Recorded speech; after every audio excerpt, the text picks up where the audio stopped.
Hey guys, my name is Deb Marnie and I'm from Aussie Maille, and this is our chain mail tutorial channel.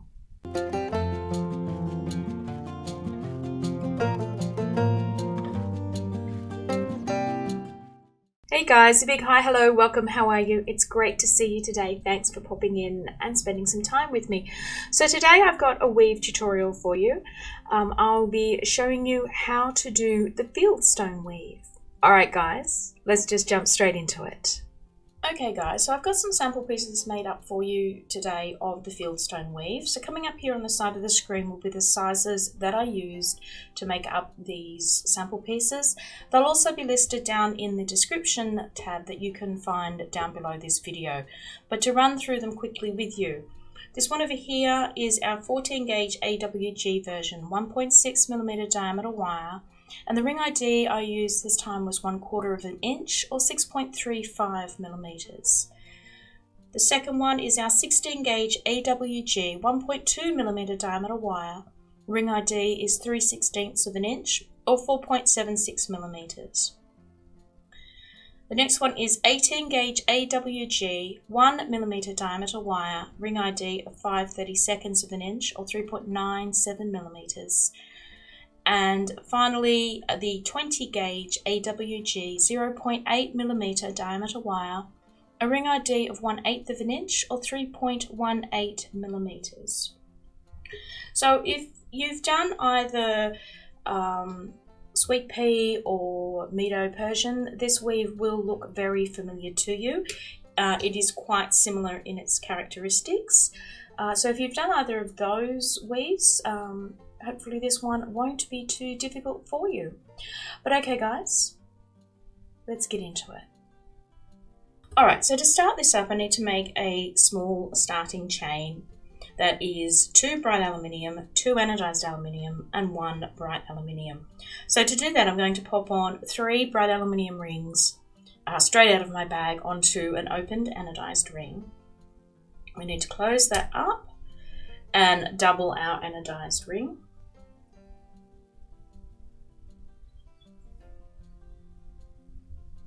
And then once you've doubled your anodized ring, because I just put these rings on straight out of the bag, they're still opened.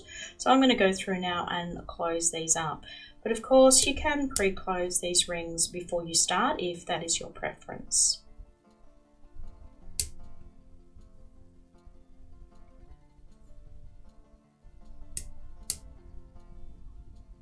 Okay, so there's our starting chain, 2 bright aluminium, 2 anodized aluminium, and 1 single bright aluminium ring.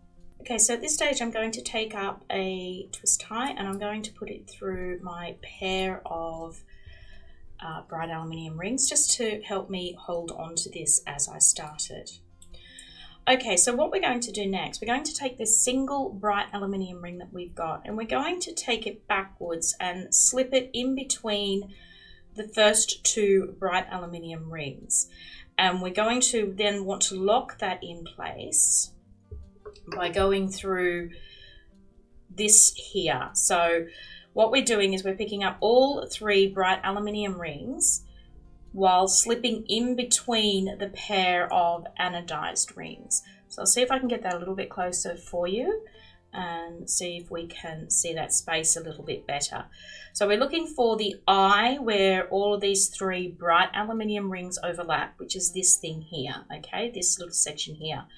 But what we want to do is we want to slip our ring not only into that eye, but we want to slip it between the anodized aluminium rings, that are already in weave.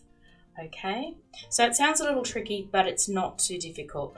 So what you want to do is take up an anodized aluminium ring, and I'd suggest opening a couple of these up in advance so that it's just a little bit easier for your workflow. So we slip this bright aluminium ring back so that it nestles between the 2 bright aluminium rings at the start of the weave. And then we're taking up our new ring. We slip between the anodized rings already in place and we bring that ring through all 3 of our bright aluminium rings and pop out the other side between our anodized rings again. Okay, so it should look like this. And then once we've got that in place, we want to close our anodized ring up, okay? And there's our first section. So once we've got that locking ring in place, we then want to take up another bright aluminium ring.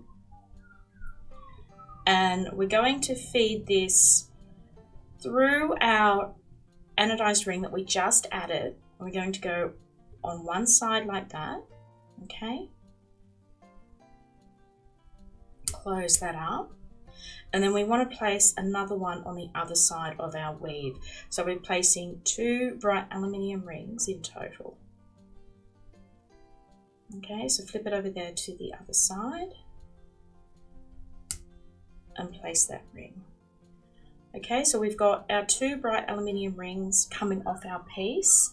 So they're going through the anodized ring we just placed on either side of that single BA ring. Then we want to place 2 more anodized rings. So we're replicating our starting chain here. So we've got our 2 BA, then we want to place our 2 AA rings.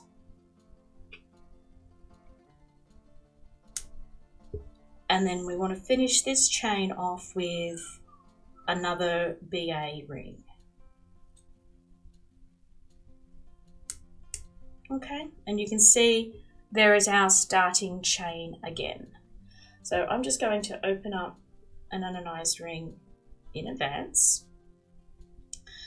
We're going to slip our bright aluminium ring back so it nestles between the pair of BA rings that we added.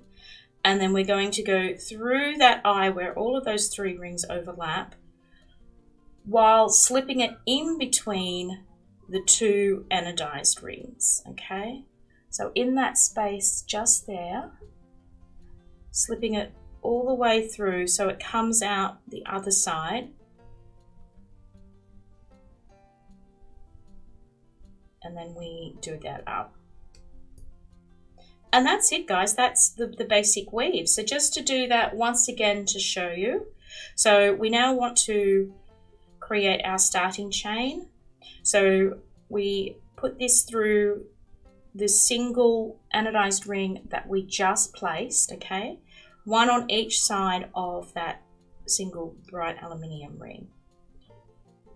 So we'll place 1 on this side, just like that, straight through the AA ring. And then we put another one over here in this space.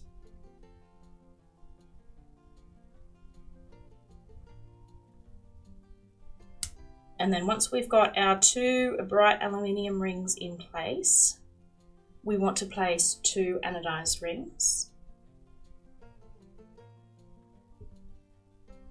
So they just go straight through the rings that we just added.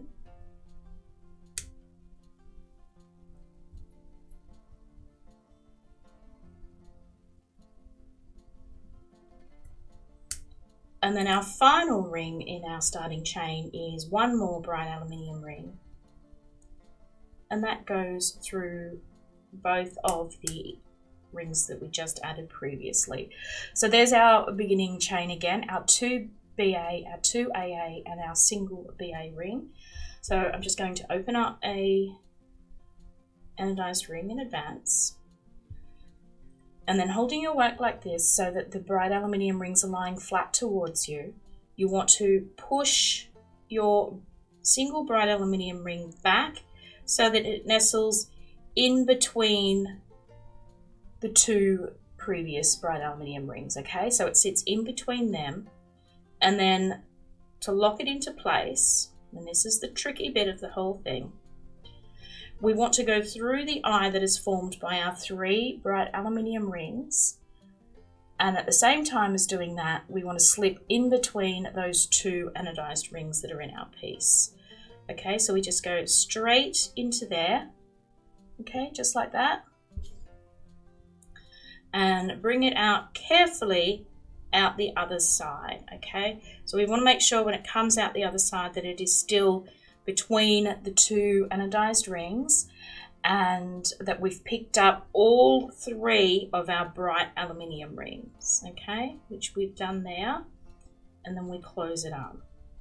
And we just keep doing that for the length that you need your piece to be. Okay, so I'll just do one more time just to show you that. But really that's all there is to this weave, guys. Except for that one tricky maneuver, it's pretty easy for you to do.